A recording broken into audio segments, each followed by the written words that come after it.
back on another scintillating edition of Only You Know and I Know. I'm Chris Epting, and of course, our man of the hour here, Dave Mason in Maui. Dave, how are you today? Pretty good, Chris. Yeah, good to see you again. It's nice visiting with you recently as we work on your memoir, which comes out next year, which we'll be talking about in the weeks upcoming. But today, we've got a super special guest that you were able to arrange a couple of weeks ago, and he has an amazing new memoir out. I don't want to waste too much time in bringing one and only. You have the book there? Yeah, right here. Time Between. My Life as a Bird, Burrito Brother, and Beyond. None other than Chris Hillman. Let's bring Chris in. Chris, how are you? Fantastic. Good to see you, man. Thanks for joining us today. Thank you for having me. Thank you both. And listen, we both enjoyed your book. First of all, congratulations. You know, we live in this kind of golden era of music memoir today, and yours is so honest and so frank, and it's a great travelogue. You were saying off camera before, you wanted people to feel like they were kind of taking a long road trip with you across country, and it definitely has that flavor. You can hear your voice in it. It's very strong and very profound, and it's a terrific book. I'm going to add something, Chris, that having not really read a lot of autobiographies or biographies, but Linda Ronstadt's book really inspired me. And Dave, this is something and she never denigrated anybody she worked with. It was all about music. And I went, And I said, I'm not going to write about so-and-so was too loaded to play, or he did this, or he did that. And I steered clear of that, not to get a pat on the back necessarily, but just what's the point? It's irrelevant. I was trying to talk about what they contributed to it all. In each group I was in and every group you were in, we do share that too. We were in lots of bands, but it wasn't relevant to say, well, you know, he let us down, or he was stoned, or he did this or that. Didn't want to do that. Didn't go there. I think you're right about Linda's book. It definitely had an elegance that these books normally lack. Exactly. And again, by focusing on the music, it makes it a more timeless read. Because we all know salacious parts always get called out early, and people feel like they've read the book when they read an article about it. But yours really reads like a novel, honestly, about this kid in California. It's like fiction. And I think Dave's story is fictional as well. You both share this thing of, as teenagers, coming of age during this golden age of music, finding your own paths. And I want to start off, Chris, you mentioned earlier that I asked off camera if you guys had played together before. And you mentioned that in about 1969 or so at the famed Palomino Club out in the San Fernando Valley, that Dave sat in with the Flying Burrito Brothers. And why don't you guys talk about that? Because, Dave, you had just arrived in America at that point after leaving Traffic, looking for something to do. And I think this has got to be around the time where you get an invitation to play in Delaney and Bonnie. Sure. That's interesting. I didn't realize you did play with them and in there. But, I didn't know you. And I think you had met Graham.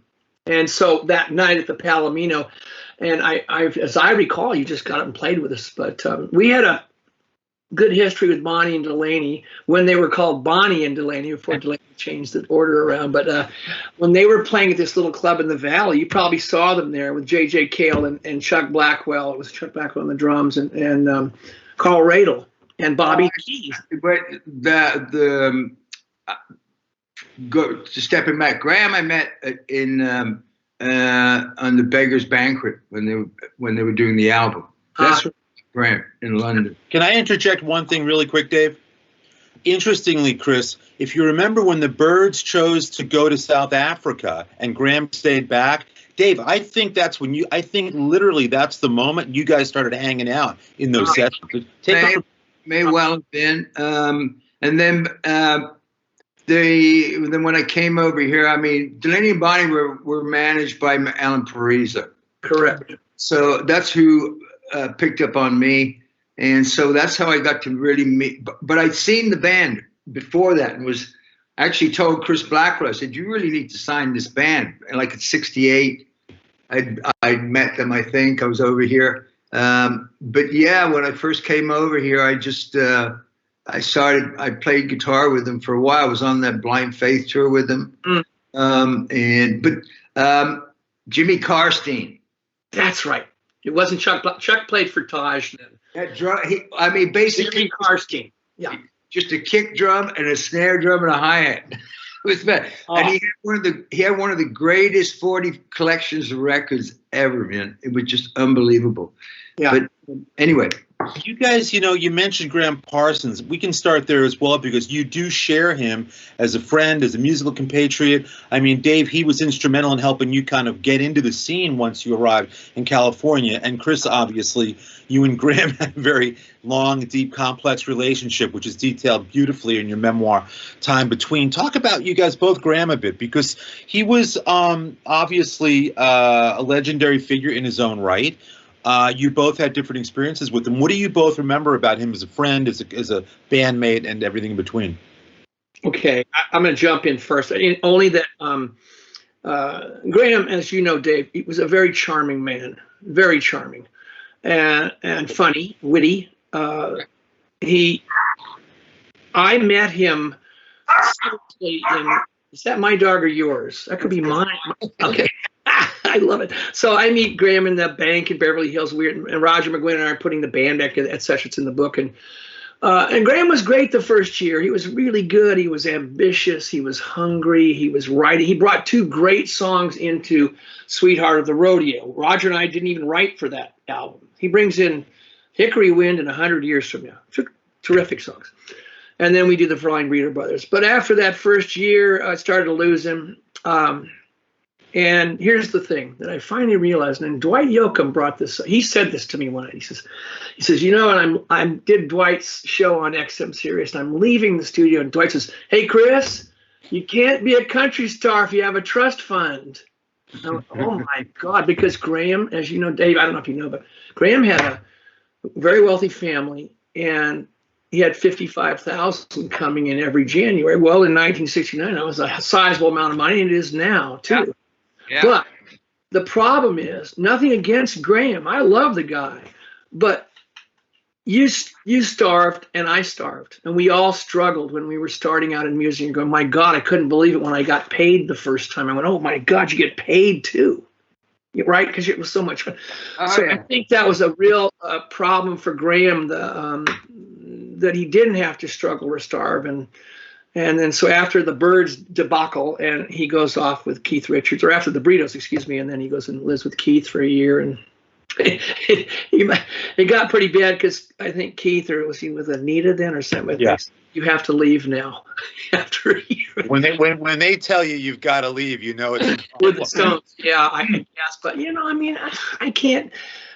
I never disliked Graham. I got frustrated with him, and I felt like as a band member, I didn't understand how one could put themselves, and that happens all the time, above everybody else. And that's when it finally blew up. So I said, yourself?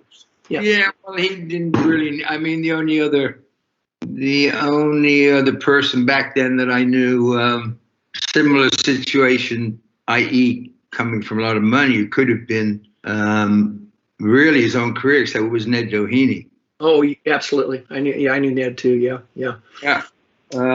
Who was really good. He was very good. Yes. Really good, but just, didn't have the hunger. Didn't have to, Right, yeah, and whether you're an actor, writer, singer, songwriter, whatever, you're gonna struggle a little bit, and that's how you develop your signature style, like on guitar or singing or whatever you're doing, whatever, and through all those struggles and all that. I mean, it's sort of cliche what I'm saying, but it's true. You have Dave, when you came out, you told me that Graham really kind of plugged you in a little bit to something. He introduced you to Cass Elliot, right? And that circles of musicians. I mean, pretty much. I think I slept on the couch for a few weeks, and then he introduced me to. He really is the one that introduced me around to Parisa, and of course to Cass in the 68, 69. I mean, I spent a great deal of time up there. That's how Cass and I finished up doing that album together. But there was a lot of strange stuff going. I mean, I was like, I'm just a kid from Worcester, England, from the heartland of England. Here I am in L.A. in that whole Topanga scene, which of course you're all familiar with, Chris. And yeah, it was like, it was Crazy stuff. a whole different world for me. Hey guys, Alan Preacher was an old friend from the Byrds days, and he was a great guy. And he really was the one that came up with the Monterey Festival. And then Lou Adler and John, what's his name, sort of grabbed it away. But Alan was a great guy. And Cass, they were tight. That whole clique of people. Yeah, but we always used to go up to Alan's house, and I'm sure you remember that house up in Hollywood. Oh yeah. Hills, yeah. And Alan always had wonderful weed and blah, blah, blah. But that's about as far as I went with it all. It got a little nutty out there in that. Yeah. Hey guys, a couple of questions here from people. This one I like a lot. A question from Chris P, who asks, both of you guys began your musical careers in group settings, Traffic and the Byrds. Can you both talk about your experiences and feelings as you moved into a frontman role in your solo careers? Go, Dave. Well, I sort of always was from the very beginning with the band that I started, which the Jaguars, with some friends in Worcester. So I was always in that position. But I never got into this to be, quote, a star. I got into to play music, maybe make some money and meet girls. That's so good. Perfect. But you were ahead of the game as far as me. I was so shy. When I got in the Byrds, I'm in the back trying to learn how to play the bass at the same time we're doing shows. But eventually I found my footing and I got my confidence. I had good teachers, Dave. I had great singers in that band, Crosby, McGuinn, and Gene Clark. And I could sing, and I could sing, but I didn't have any commitment in the vocal. I wasn't selling that vocal. And I learned how to do it through those guys. And then finally taking over, actually after Graham left, I took over the Burritos for a year or two, and then worked with Stephen Stills and all the above. But yeah, it took a little while, a little longer for me to come out in the front. Well, when I say I was there sort of in the beginning, my whole thing was about guitar. It wasn't about singing. I learned how to do it because you had to learn the current songs, the hits, so that you didn't get booked in the local pub or the local this. But my thing was just always about guitar. I wanted to be Hank Marvin. Yeah, Hank Marvin, Shadows, right? Exactly. Yeah. Was that Cliff Richard's band? Yeah. Oh man. Yeah. That's something. That's how that started. So for me, actually, having a solo career for me was a little strange. I'm still a little uncomfortable. Not like I was, but I'm still uncomfortable being in that front man, being out there in the front. I'm more, I like being part of something, but fate drove me into doing that, and that's where I am, and that's what I do. So, but it's always been about guitar for me. Yeah, I got it. He had a follow-up as well. He said, Chris, you've written a memoir relating your life. Thoroughly enjoyed it. Could you relate how writing that book was beneficial for you? And then he asked Dave, have you considered your memoirs? Now, Dave, we're working on yours now, so maybe you can both answer. What's the process like? Is it beneficial? Is it cathartic? What is it like to finally put your life down on paper? Okay. It was about 5 or 6, I think it's 7 years ago, I started writing this book. And I just sat down every day and I'd write. And finally I got it done. I remembered everything. And it was sitting on the shelf for quite a while, the manuscript. But my daughter was an English lit teacher, and she edited it the first time around, and she was merciless. And she said, Dad, she had a red pencil. She printed it out. She goes, Dad, really? It was like heaven on earth. Whoosh. She said, Dad, stop with the cliches. And she was so cute. And I said, you're right. I said, you're in the process and you're writing, Chris, and you're writing and you da da da da da da. And then later you go back.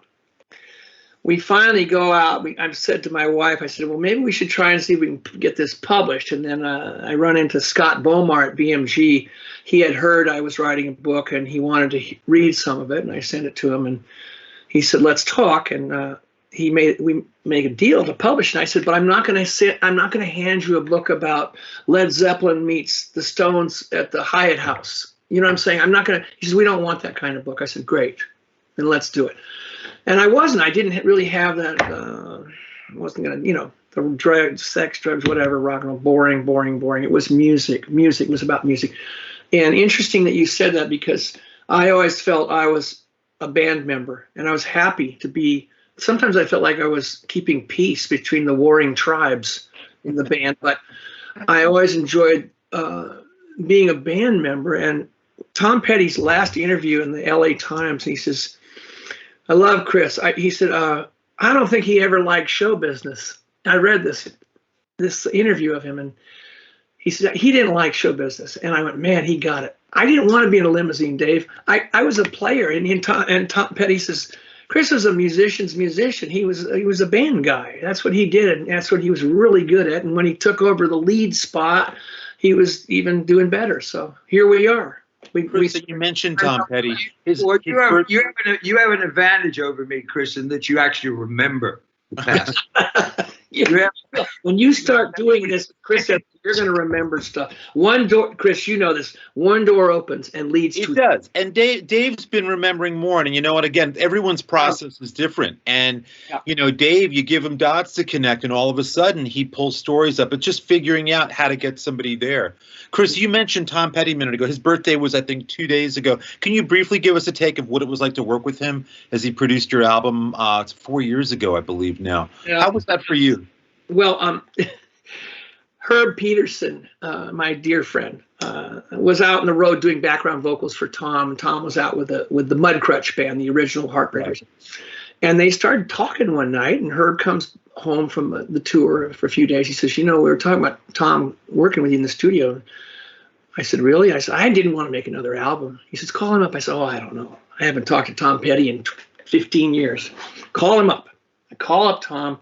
And I knew him since 1978, but I didn't know him per se. And we had this funny conversation, and ended up after 20, 30 minutes, he says, well, do you want me to do this? I said, I'd love to work with you. Are you kidding me?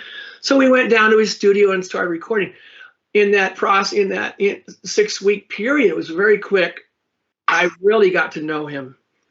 And he was by far... Dave, you'll understand. He was by far one of the most humble men I've ever met that occupied that position. He's a huge rock star. He really, if you think about his catalog of songs, my God, the great hooks and the great songs he wrote. But he was a good guy. He loved music because before we started, I got caught. Went over with Herb to his house. He says, play me some songs. I'm like, my God, I wasn't prepared. And I looked at Tom in awe. I picked the guitar up and I start singing. He goes, oh, okay, a folk album, great. I said, I don't know what it's going to be. He says, you got any other songs? I said, yeah, but I don't know if you'll like them. He says, I'll let you know. So, there was the relationship. It was honest. He loved all kinds of music. I think in the long run, he did like the record. He was happy with it. And I think I had heard that he was sort of going, gosh, I wish Chris had more drums. But they put drums on. In the miracle of recording of Pro Tools. Anyway, end of story.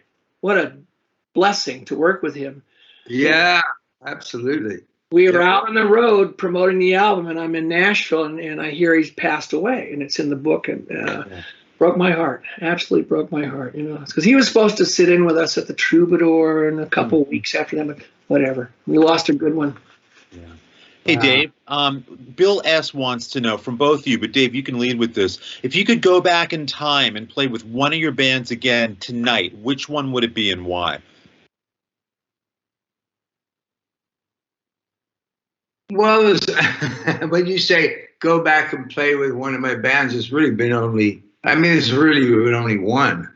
Not graphic, but, and I was with Fleetwood Mac for a minute. But what about your mid-'70s band? What about those guys? with, I mean. Well, the Delaney Bonnie band was awesome. I mean, it's just a great band.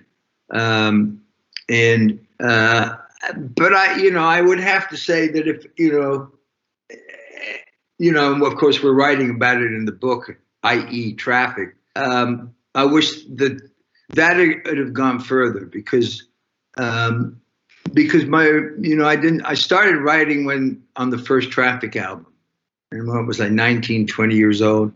And I'd never really, Jim and I had written a couple of things nothing really interesting. But I started writing, and most of my stuff, I really didn't have any life experiences. I grew up running around in cornfields building rafts. I've been knocked around, so they were rather naive songs, except, I wrote this little sort of nursery rhyme thing called Hole in My Shoe, which of course was their first big hit. So after that, I just, I realized that I needed to sort of get more life. I needed some experience. I needed stuff to, I guess, and I put myself in situations a lot that were very contrary to where I would normally be. But I realized I need a little more depth and content. And after that, I always set out to sort of write more about timeless themes instead of having it time stamped as a piece. Oh, that's a 60s song. That's this song. So I was very conscious of doing that. But it would have to be Traffic. Mm-hmm. But with Traffic, there was a lot of unrealized potential as well. My stuff started to come together in the second album. Yeah. With writing. That's where it started to really sort of happen. And the stuff that was on Alone Together would have been on that third Traffic album. Had, things. And I know, yeah. Chris, were you a Traffic fan when you first heard them? Me? Yeah. Oh, yeah.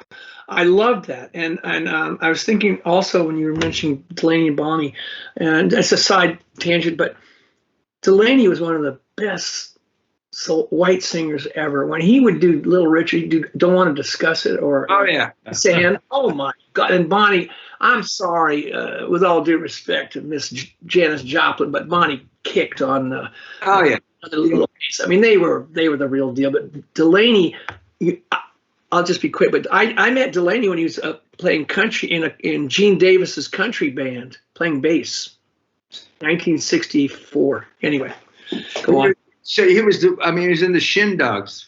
Before the Shin Dogs. Before that. He was in the Gene Davis band, and it was a band that worked the Palomino. It was a house band, and then they'd be on Cal's Corral and all that stuff that I was hanging around when I was 18. Yeah. Hey, but you mentioned Janis and Bonnie. David S. wants to know from both of you, maybe 2 or 3 favorite female singers from the 60s and 70s? Who would you guys pick? Oh, God. Dusty Springfield, Aretha Franklin, and Linda Ronstadt. There you go. And especially Dusty in Memphis that Jerry Wexler did. Yeah, great album. Oh, great album. Yeah. There's a lot of them, but those 3 pretty well cover it. I'd have to go along with that. Yeah, for sure. Aretha, my God, I heard a cut the other day on the radio. I went, oh my God, she was good. As was Linda, as was Dusty. Chris, what about you? If you were to go back with a former band over the years, you've got a lot. Obviously, the Byrds, the Burritos, McGuinn Clark Hillman, Desert Rose. Is there a band, if you could go back with today and play with and have the same players there, who would it be? I'd have to say the Byrds. And if I had, in hindsight, I wish I'd have been more out front, not out front literally, but more confidence. I would have put more into my position in that band. But I loved the Byrds. I thought we had potential, and it going from covering Bob Dylan and then to doing 8 Miles High or Rock and Roll Star, where we really became an interesting band. Yeah. Musically really good, and I was proud of it. I was lucky to be in it. You'll love Dave. I was out on the road with Roger McGuinn 2 years ago and Marty Stewart, and we're out after the show and we're having a martini. And I said, Roger, how many guys did you call for the bass job in the Byrds? He said, I said, what, 27? He said, no, you were the only one. We called you. You fit the bill. I said, really? I haven't even held an electric bass. He said, no, we only called you, and it worked just fine. And he said, why are you asking me now, 55 years later? I just crossed my mind. So, anyway, I would be in the Byrds. I always look back, and I used to make fun of it. I'd say, well, I'll never get out of the nest. Whatever I do, I'll always be in the nest there. But that was a good band. I mean, you had that unique. You were that cross between. You crossed the folk thing into electric. Right. Yeah. And the vocals. And it was very unique.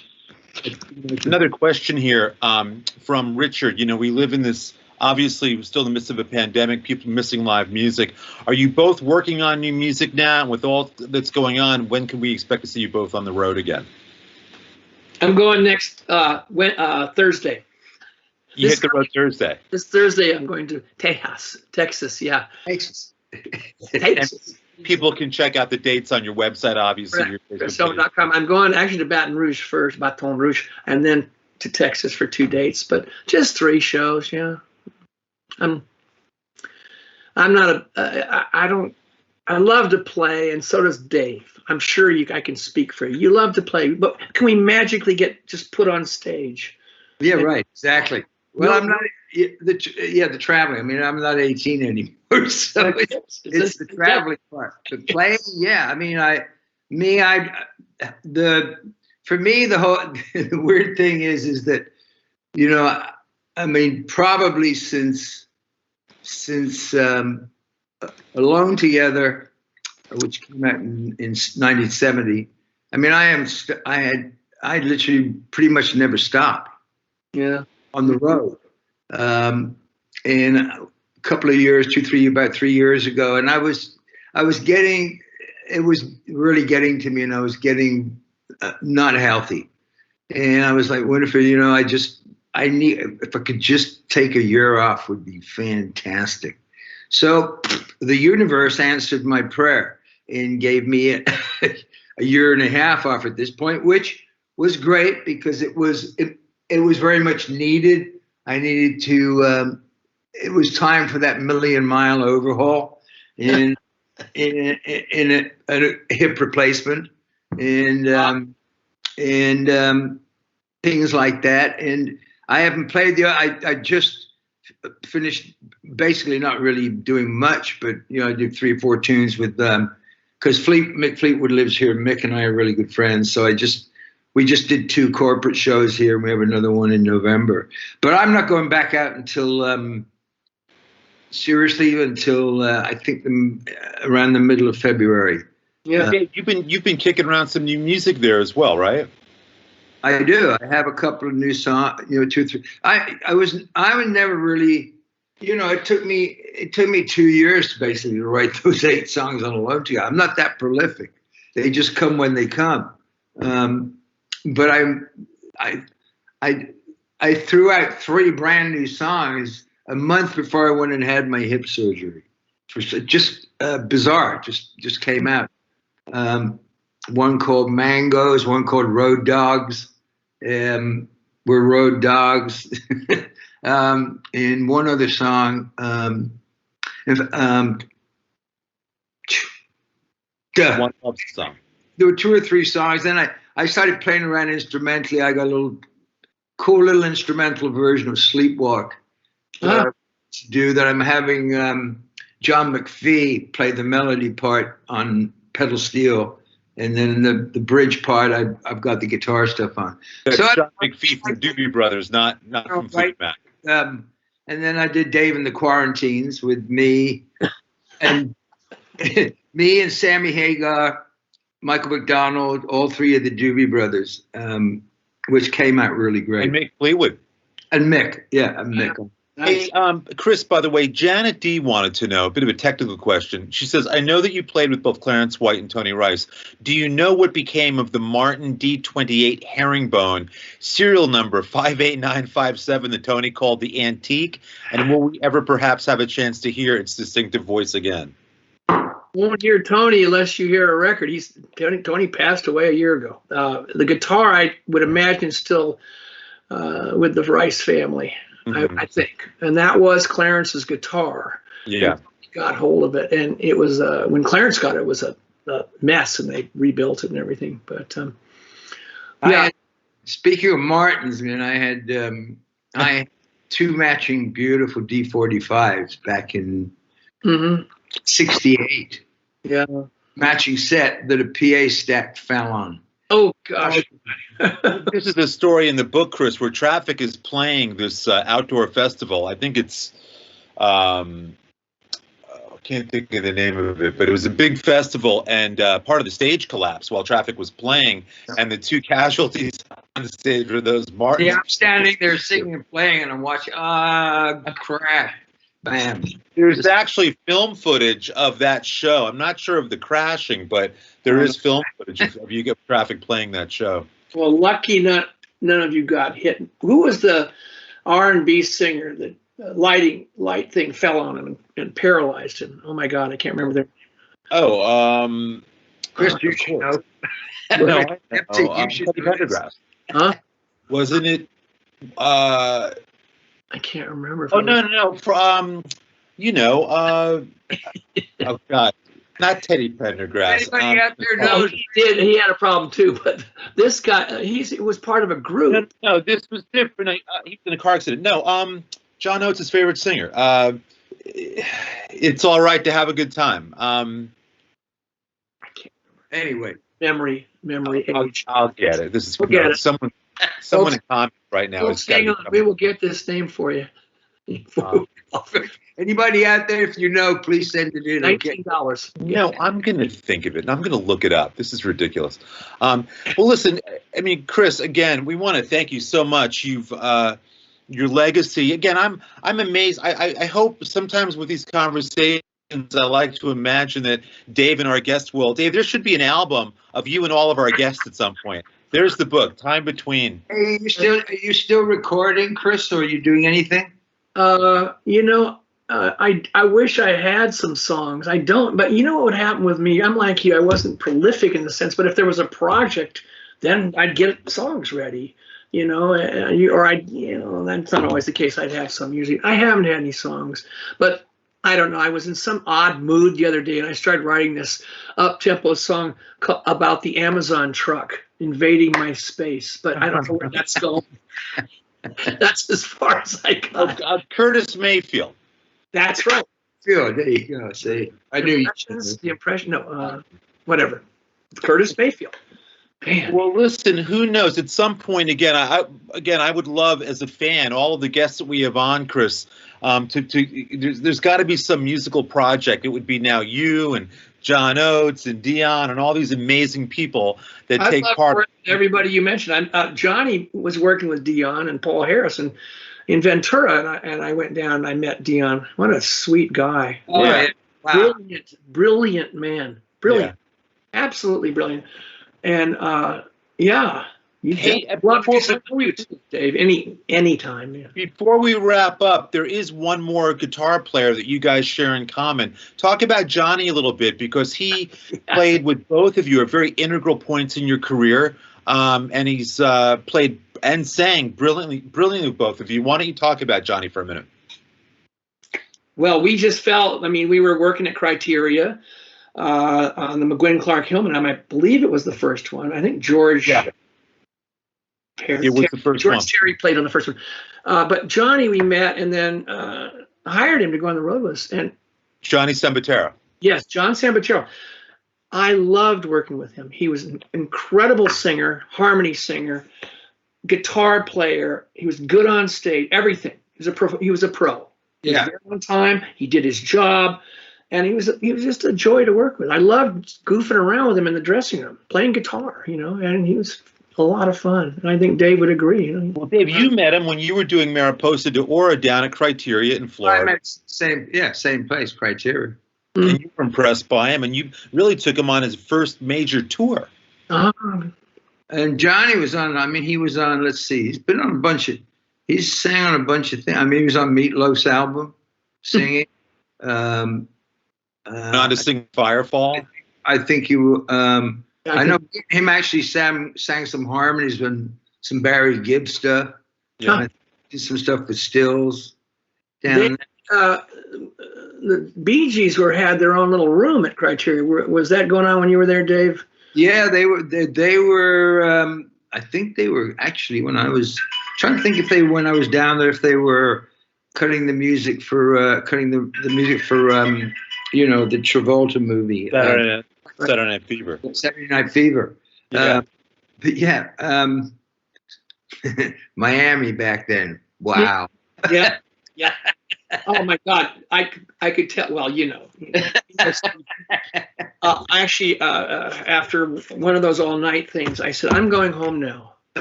There's nothing musical going on right now. This was at 6 a.m. after we'd been there since 11 in the afternoon the previous day. But yeah, that's okay. I loved working with Steven too. Hey, by the way, I want to say before you wrap up that we're going to give our signed merch pack today, Dave Mason signed merch pack, to Janet D and to Chris, last initial P like Peter. Put your email addresses in the comments section of our Facebook chat here. And with that, Chris Hillman, we want to thank you very much for your time and your energy, your legacy, the music you've made over the years. You're an amazing guy. The book is tremendous. Get the book. Did you know that with every purchase of that hardcover, I will give you the hairstyling tips on the front?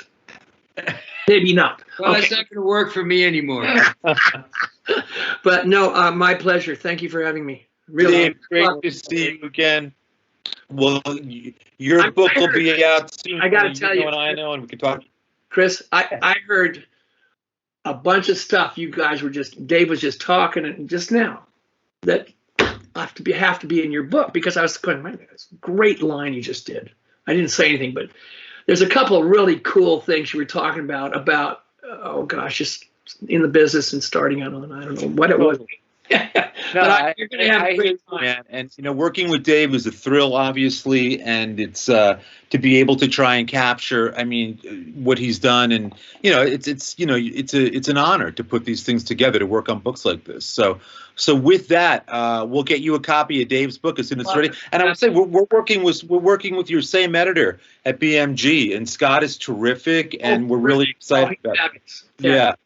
Really great guy. So this is going to be great. All right, Chris Hillman, thank you very much. Dave Mason, always a pleasure to see you. I'm Chris Epting. This has been Only You Know and I Know, special Dave Mason podcast, and we'll see you again in a couple of weeks.